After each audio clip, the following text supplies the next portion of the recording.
Voici un extrait de l'interview réalisée par Cheryl Atkinson le 22 mai 2020 à la Maison-Blanche. Cheryl Atkinson est 5 fois lauréate du Emmy Award et lauréate du prix Edward R. Murrow pour ses reportages d'investigation. Elle travaille aujourd'hui avec une équipe de journalistes primés. Full Measure est diffusé dans 43 millions de foyers et sur 162 stations du groupe Sinclair Broadcast dont ABC, CBS, NBC, Fox, CW, MyTV, Univision et Telemundo. Et pourtant, cela n'empêche pas Facebook de censurer cette interview. C'est-à-dire qu'il la supprime des murs et des groupes, puis bloque les comptes qui la partagent. Selon Facebook, cette vidéo serait une violation des standards de la communauté. Voyons ensemble de plus près quels sont ces standards. Selon l'avis de Facebook, dont tout le monde se contrefout, le président des États-Unis serait coupable par son discours d'un des motifs suivants: activité terroriste, haine organisée, meurtre de masse ou en série, traite des personnes, très ironique lorsque l'on sait tout ce que l'administration Trump a mis en œuvre pour lutter contre le trafic d'êtres humains, ou pour finir, de violence ou activité criminelle organisée. Vous aurez compris que tout ceci est frauduleux et ne correspond en rien avec le contenu de cette interview que vous allez voir, qui, je vous le rappelle, a été réalisée par une journaliste dont le sérieux n'est plus approuvé. Avant de lancer l'interview, j'aimerais tout d'abord remercier EER pour leur travail de sous-titrage, mais j'aimerais également passer un petit message à l'attention de Facebook. Tu as censuré mon partage et tu m'as bloqué, moi et tant d'autres. Alors maintenant que tu as mis ton petit coup de cure-dent, c'est à mon tour de répondre, mais avec une grosse gifle dans ta face.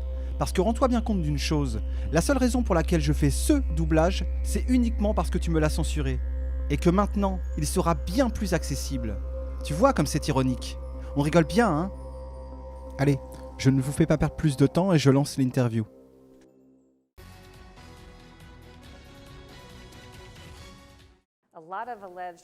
Beaucoup d'actes répréhensibles présumés ont été découverts récemment par le FBI et des officiels du renseignement, jusqu'à ce que vous nommiez Richard Grenell directeur par intérim du renseignement national.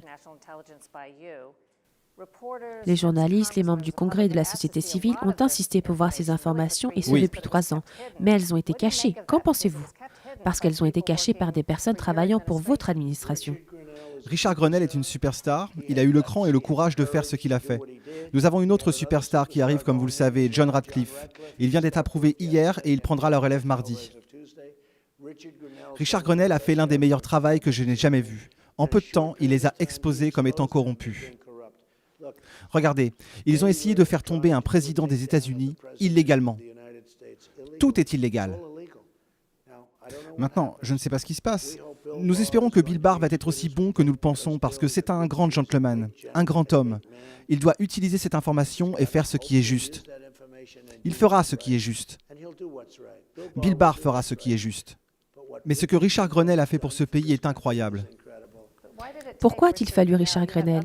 Vous aviez d'autres personnes qui travaillaient dans votre administration. Parce qu'ils n'ont pas fait leur travail. Dan Coats n'aurait jamais dû laisser ça arriver. Dan Coats est resté là pendant 2 ans et n'a pas fait son travail. Il a ensuite été remplacé par une bonne personne issue des militaires, mais il n'était là que pour une courte période. Mais je suis tellement déçu que Dan Coats n'ait pas fait son travail. Jeff Sessions était un désastre en tant que procureur général. Il n'aurait jamais dû être procureur général, il n'est pas qualifié. Il n'est pas mentalement qualifié pour être procureur général. Il était le plus gros problème. Ce que je veux dire, c'est que Jeff Sessions a mis des gens en place qui ont été un désastre. Ils ont toujours eu le département de la justice, mais ils l'ont gardé sous Jeff Sessions. Et toute cette affaire russe est une arnaque. Pensez-y, ils ont dépensé 45 millions de dollars pour enquêter pendant 2 ans et demi et ils n'ont rien trouvé. Pas de collusion. Un de mes amis, très intelligent, un grand homme d'affaires, m'a appelé, il m'a dit « Tu dois être la personne la plus honnête du monde. Ils t'ont scruté sur des années et des années. Ils ont interrogé des gens que je n'avais pas vus depuis des années.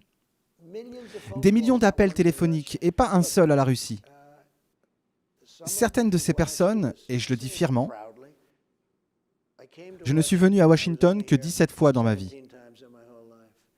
Et la 18e fois que je suis venu, c'était en tant que président des États-Unis.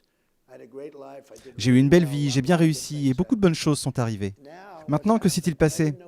Je ne connaissais personne à Washington, et que ce soit Jeff Sessions qui était une erreur, ou Dan Coats qui était une erreur de recrutement, mais c'est surtout Jeff Sessions qui était une grosse erreur. Coats est resté là et n'a rien fait du tout.